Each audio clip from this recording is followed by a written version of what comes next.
Hi, my name is Megan Atuvley and I make interactive floors and walls for a living, and every week I come to YouTube and I show you how to make an interactive floor.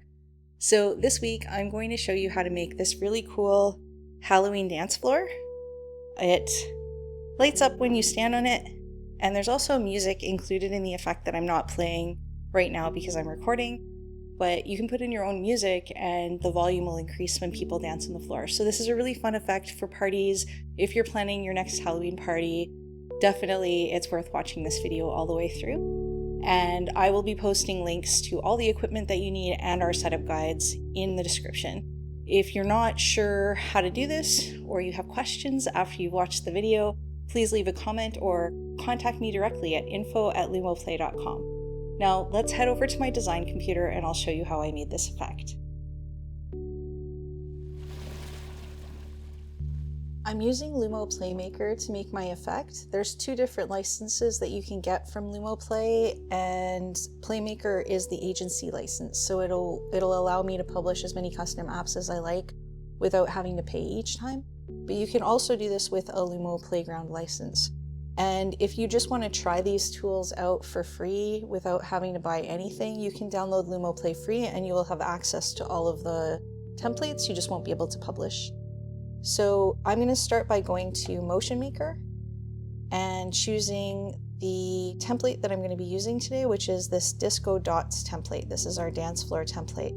Before I get started, I just want to let you know that if you are doing what I'm doing and designing your effect on a different computer than your actual installation computer, then first of all, you're going to need two licenses. You'll need a license for your installation and a license for your design computer if you're going to use both at the same time. Otherwise, you're going to be transferring your license back and forth. And the other thing is you should make sure that both of them are the same resolution, because LUMOplay takes the resolution of the display that you're using to design your effect when it is creating the effect for you.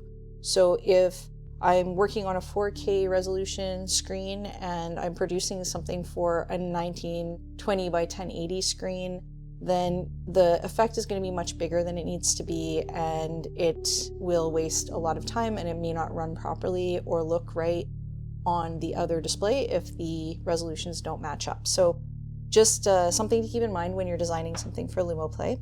I'm going to click Create, and that's going to launch this template, and there's a bunch of different settings on this side of the screen and then a preview in the middle here.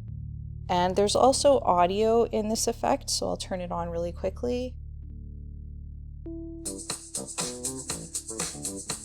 So when nothing is moving, the volume should go down. I don't know if it's set to... Yeah, so after a little while with no interaction, the volume for the music goes down and it goes up when people start dancing on the floor, which is really cool. You can absolutely change this. For right now, I'm just going to mute the sound on my computer so we don't have to listen to that, and we can listen to the cars honking behind my lab instead. I'm going to start by giving my experience a name. So I'm going to call it Spooky Dance Floor. And I'll show you the overlays very quickly. These are things that are either used for branding, for adding a call to action that appears when nobody is interacting, or for creating a mask or a frame that sits on top of the effect. So if you wanted your dance floor to be a triangle or a circle or a star instead of a rectangle, you can add a mask layer that is a black frame with the transparent area that you want to see the effect through. All of those are overlays. I don't generally use them in my tutorials, but they're there for if you're creating something, especially for a brand activation or something that, requires something on top of the effect. I'm going to change the background video to this Halloween pumpkin thing.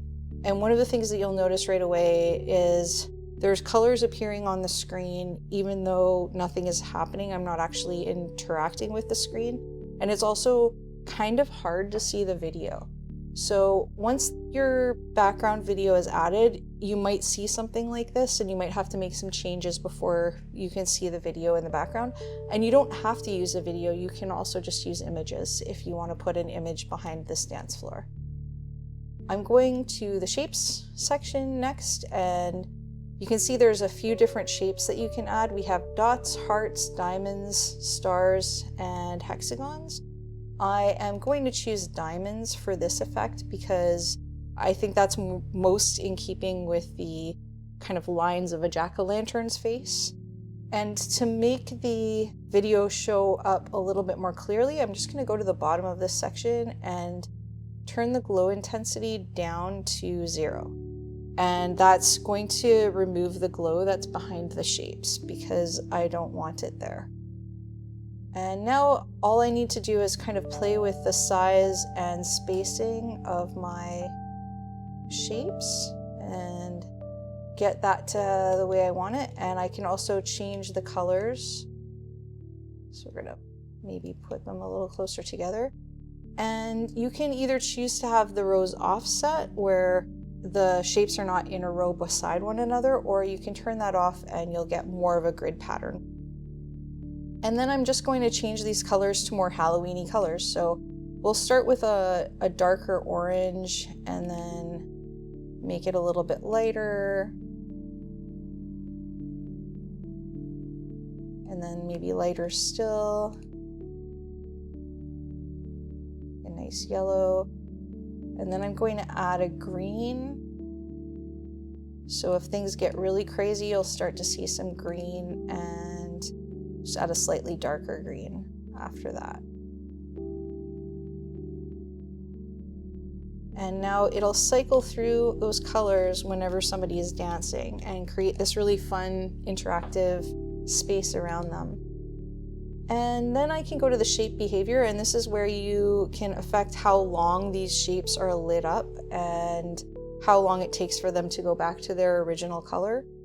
And so if I set this reset time as being really long, you'll see that I can pretty much fill up the entire dance floor and it'll just all stay lit up for a very long time. I like to keep the reset time fairly short, so it looks like there's kind of a nice little area around people when they move, but when they stop moving, it disappears. I feel like that encourages people to dance a little bit more. And then this thing that happens where the colors appear even when nobody's moving, I can turn the idle animation off and that'll stop happening. So if I just want all of the shapes to stay unlit or stay their original color and not come on randomly when nobody is on the floor, then I can turn that off.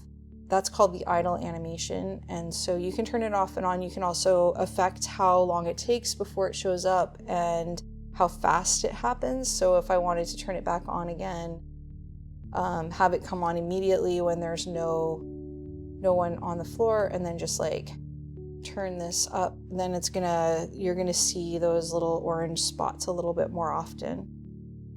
Turn it down a little bit more. But yeah, I'm not going to use that, and I'm going to close the shape behavior because I'm done with that now.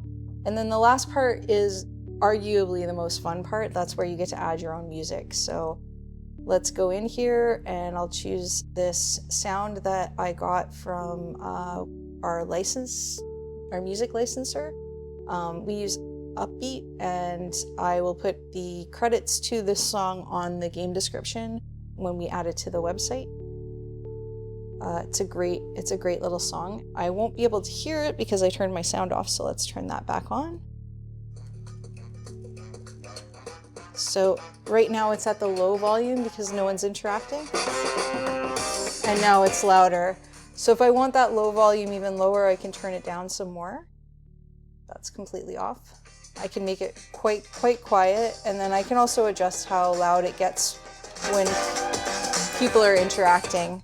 Now keep in mind, you're going to want to test this in the speaker that's actually connected to your installation, because otherwise you're going to end up with something that sounds maybe too loud or too soft. So this is going to be a little bit of experimentation.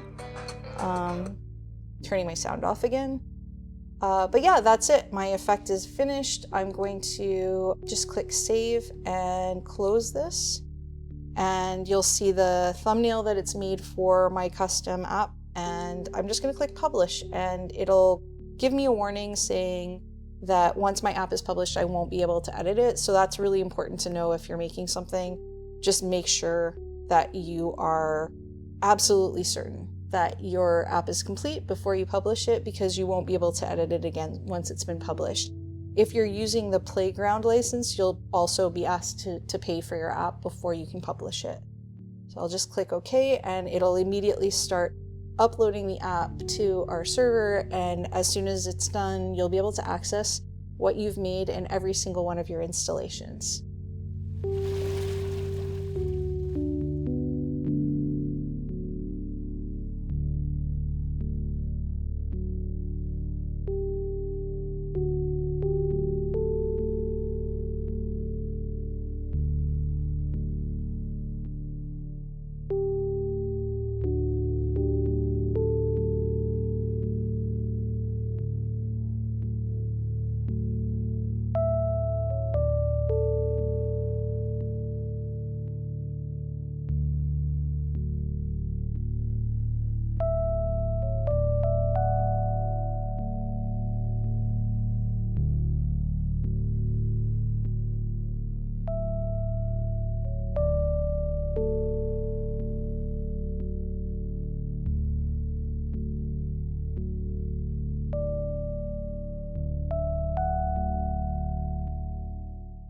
I hope you enjoyed this week's tutorial as much as I enjoyed making this effect. I'm looking forward to having all kinds of fun interactive Halloween stuff at my next Halloween party. If you're planning to use LUMOplay, I'd love to hear from you, and if you have any questions, you can contact me at info@lumoplay.com. Thanks again to everybody who has engaged with, shared, liked our videos. It makes a huge difference to us. We're a very small company, and this is the way we advertise, is by teaching people how to use our software. So I am happy to teach you anything that you want to know. Definitely ask if you have questions about projection, and I'll see you again next week with another video.